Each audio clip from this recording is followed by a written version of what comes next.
guys, welcome back to our channel. Today I am super excited to talk about my favorite Star Wars character. So Pat and I are each going to give you 5 different main points about why we love this character, and I'll start first. My absolute favorite character in all of the Star Wars universe, of course, Darth Vader. I mean, he is the most fearsome character in the entire galaxy. For one example, if you have seen the movie Rogue One, A Star Wars Story, he, in the final scene when the rebels have stolen the plans and he boards the ship where Princess Leia is hiding, he stands, and as the doorway opens up, all you can see is his lightsaber light up, and that is quite possibly one of the most terrifying cinematics that I've ever seen in any movie ever. So that is my number one point. Darth Vader is by far the most fearsome character in the galaxy. My next point as to why he is my favorite is his redemption at the end of Episode 6 when he turns from the dark side back to the light side to save Luke Skywalker and throw the Emperor through a nuclear reactor and in turn save the entire galaxy. That is huge because of his fall to the dark side when Anakin became Darth Vader in Episode 3. So the redemption brought him back to the light side. My third main point is the Force choke. The Force choke has got to be one of the coolest ways to assert your dominance on any one person who is not a Force wielder. For example, again in Rogue One, the famous line, "Be careful not to choke on your aspirations, Director," when he Force chokes Director Krennic and makes sure that nobody is trying to usurp his title as the most fearsome character in the galaxy. My fourth point is that he is a fantastic commander. He was not quite anointed to the Jedi Council back during the Clone Wars as Anakin, but when he joined the dark side with Emperor Palpatine, the Emperor pretty much told him, "Look, you get to run everything. You are going to be the figurehead while I am the Emperor. I get to sit back and enjoy ruling everything, and you get to command my armies through fear." And so that was my fourth point. My fifth point is that he's not entirely human, yet he is still probably one of the most capable people throughout the entire Star Wars universe with a lightsaber. And that's pretty huge within itself. I mean, he's using robotics on his arms and his legs, yet he can swing a lightsaber just as fast as anybody else. So who is your favorite? you can't guess my favorite? And I know exactly who your favorite is. Well, my favorite Star Wars character is actually Darth Vader's Padawan. Technically not Anakin's Padawan. But my favorite is Ahsoka Tano. I'm just gonna, because she is my all-time favorite. A shout out to my friends Nolan and Casey for getting that for my birthday this past year. I love her. Pat and I started watching the Clone Wars About a year ago. Yeah, about a year ago. I know we were late to the party, but we saw it on Netflix after watching like The Force Awakens and all like the whole huge Star Wars like craziness. We saw the Clone Wars and it took us a very long time to get through it, but we did, and I have loved Ahsoka ever since that, the movie when they brought her in, and even through the Ahsoka novel and through Rebels. I love her, and she is my favorite. Okay, so my first topic, my first main point why I love Ahsoka is that she is pretty much the first female Jedi that we see in a lead role. I know Rey is also, we may see her as a Jedi, I don't know, but she is the first basically female lead with lightsabers. And she came into the. Sorry, I have all of my points on my phone.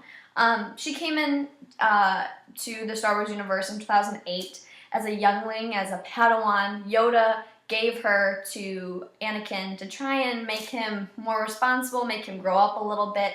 And when she first got on, no one really liked her. Everyone kind of thought she was annoying, kind of bratty, pretty much the typical 12, 13-year-old. I would know. I have a 12-year-old sister. I know exactly how they are. But after her time in the Clone Wars, by the time that she left the Jedi Order, people were so attached to her and just obsessed with her at that point. I know I was. That's why I bought the Ahsoka novel. So my second point is going to be that she made Anakin who he was. I don't believe that she made him into Darth Vader, because that was his own doing with Padme. He had his own issues. But I think that she did her job that Yoda basically sent her to do. She was sent to Anakin to make him more responsible, make him grow up a little bit, make him more of, I guess, a stronger Jedi, make him just who he became at the end of the Clone Wars. She tested him, she tested his teachings, she tested the way he did things, but at the same time, he learned so much from her while he was teaching her different things. So my third point is going to be that Ahsoka showed the true struggle of being a Jedi. She had a slight moment with Lux Bonteri in the Clone Wars, where she kind of felt the feelings of a crush, and she knew that she had to accept the feelings of having that moment of being like, wow, he's kind of cute, I kind of like him. But she had to accept those feelings and redirect her feelings towards the Jedi Order, because she knew that that was what she had to fulfill, and that's what she had to. That was her life, you know. She knew that that was the Jedi way to accept those feelings and move on towards them. And we can see that Anakin did not accept those feelings, because Pat wouldn't have Darth Vader as his favorite character if Anakin would have showed some true stability in the Jedi way like Ahsoka did, right? Correct. Okay, my fourth point is going to be in Rebels. If you haven't seen Rebels, I'm hoping you have. Or if you've at least seen the scene with Ahsoka and Darth Vader where they battle. In that scene, Ahsoka and him are battling, and she realizes when her lightsaber hits his mask, she realizes it's Anakin. And in that moment, she's like, Anakin, like, I'm not going anywhere. I'm here. I'm going to stay with you. Like, I'm not going to leave you this time. And Anakin says, well, Darth Vader says, then you will die. And in that moment, she still wants to help him. She still doesn't want to leave her master. And to me, that speaks so much. That speaks so loudly to me. That she knows of Vader. She knows of his kill count. She knows of every awful thing he's done. Every truly just crazy, just awful things that he's done in his time as being Vader, and she doesn't want to leave him because she is so set in her ways that that is her master, and she loves him, and she doesn't want to leave him. To me, I know that the Jedi way is no attachments, you know, you can't, she wasn't a Jedi at that point, so spoiler alert if you haven't seen the end of Clone Wars, but she knows that she loves Anakin, and she doesn't want to leave him, and that her time as being his Padawan meant so much to her that she didn't want to leave her master. And what awful thing does he say? Then you will die. I just love Ahsoka. She's so caring. So my fifth and final point is she is mentally stronger than Anakin could ever be. So kind of what I was talking about before, about how she kind of had her love interest with Lux Bonteri. she knew that that wasn't the Jedi way. She knew that she had to suppress that. She knew that she had to, kind of accept it and move on. And Anakin clearly could not do that because Padme wouldn't have died, and he wouldn't have been Darth Vader if he could have. So I think in that aspect, she is a lot stronger than he is in the mental aspect. Another thing that makes me think that she is stronger mentally than Anakin is when she leaves the Jedi Order. She was, if you haven't seen the end of Clone Wars, I recommend it. I recommend you just watching the whole thing. But if you haven't seen it, Ahsoka gets framed for bombing of the Jedi Temple. And she is put on trial, and she didn't do it. So she is put on trial, and she's going through the motions of being,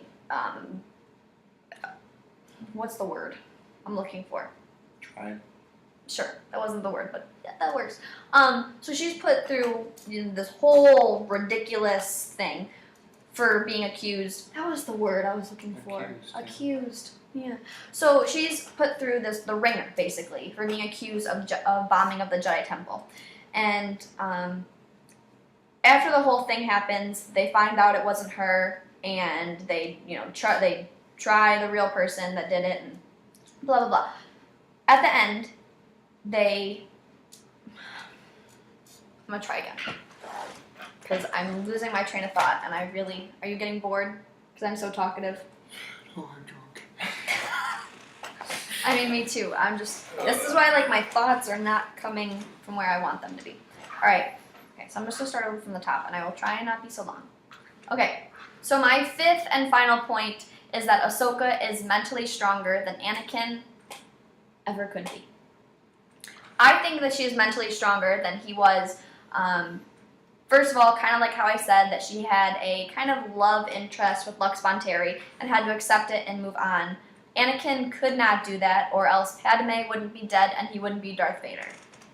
But another reason that I think that she is a lot stronger in her mentality than Anakin is when she leaves the Jedi Order.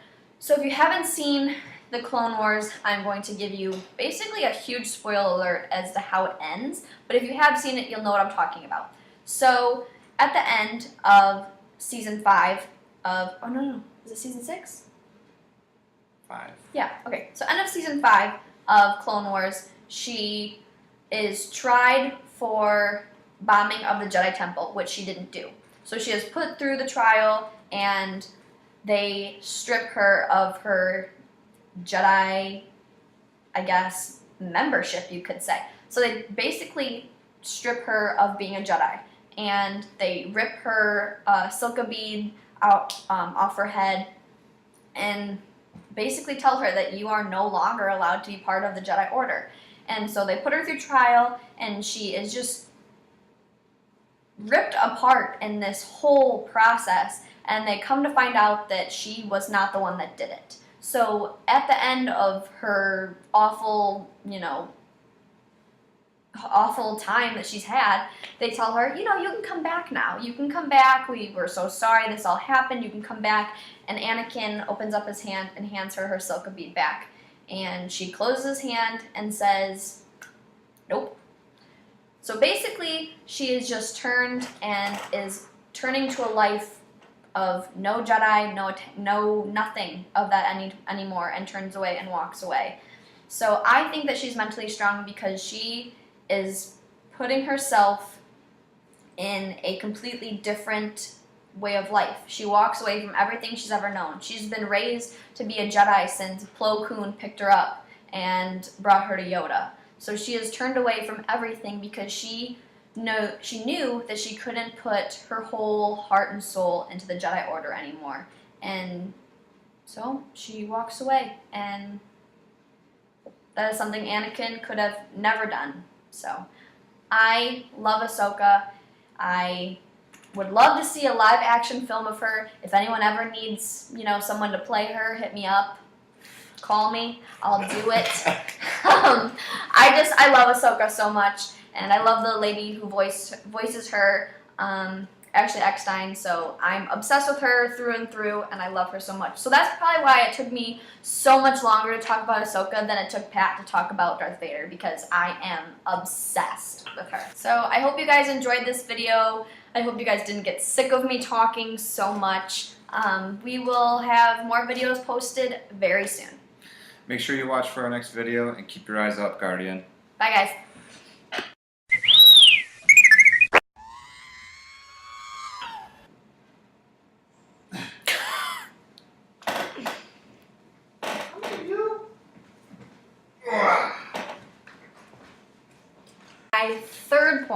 My third point is that she showed the she